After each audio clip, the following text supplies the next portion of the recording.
असूलों पे जो आंच आए तो टकराना जरूरी है, अगर जिंदा हो तो जिंदा नजर आना जरूरी है। आज देश की राजनीति में अरविंद केजरीवाल और आम आदमी पार्टी एकमात्र ऐसी शख्स और एक ऐसी मात्र पार्टी थी जिससे भाजपा, जो अपने आप को दुनिया की सबसे बड़ी पार्टी बोलती है, उसको डर लगता था। वैसे तो भाजपा वाले बोलते हैं अगर नरेंद्र मोदी नहीं तो कौन, पर उनको पता है मन ही मन में कि अगर नरेंद्र मोदी नहीं तो वो हैं अरविंद केजरीवाल।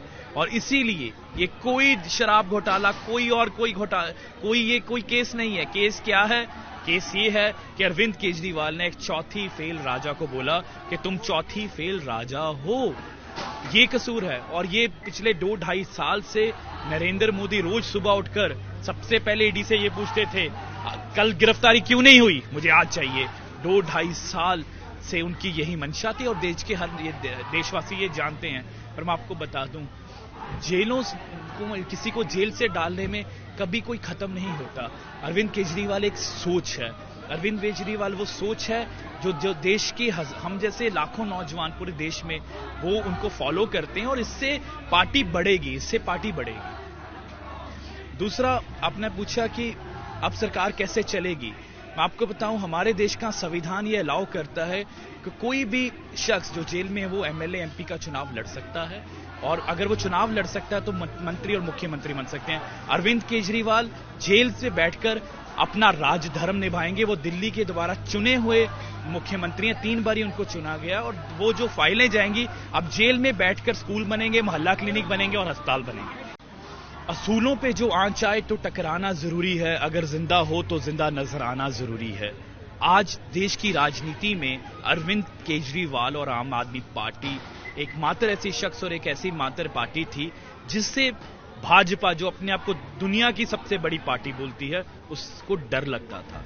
वैसे तो भाजपा वाले बोलते हैं अगर नरेंद्र मोदी नहीं तो कौन, पर उनको पता है मन ही मन में कि अगर नरेंद्र मोदी नहीं तो वो हैं अरविंद केजरीवाल। और इसीलिए ये कोई शराब घोटाला, कोई केस नहीं है। केस क्या है? केस ये है कि अरविंद केजरीवाल ने एक चौथी फेल राजा को बोला कि तुम चौथी फेल राजा हो। ये कसूर है। और ये पिछले 2-2.5 साल से नरेंद्र मोदी रोज सुबह उठकर सबसे पहले ईडी से ये पूछते थे कल गिरफ्तारी क्यों नहीं हुई, मुझे आज चाहिए। 2-2.5 साल से उनकी यही मंशा थी और देश के हर देशवासी ये जानते हैं। पर मैं आपको बता दूं, जेलों को, किसी को जेल से डालने में कभी कोई खत्म नहीं होता। अरविंद केजरीवाल एक सोच है।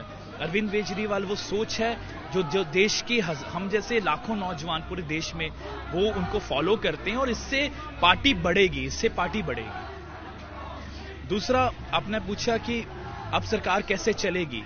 मैं आपको बताऊं, हमारे देश का संविधान ये अलाउ करता है कि कोई भी शख्स जो जेल में है वो एमएलए एमपी का चुनाव लड़ सकता है, और अगर वो चुनाव लड़ सकता है तो मंत्री और मुख्यमंत्री बन सकते हैं। अरविंद केजरीवाल जेल से बैठकर अपना राजधर्म निभाएंगे। वो दिल्ली के द्वारा चुने हुए मुख्यमंत्री हैं, 3 बार उनको चुना गया, और वो जो फाइलें जाएंगी अब जेल में बैठकर स्कूल बनेंगे, मोहल्ला क्लिनिक बनेंगे और अस्पताल बनेंगे।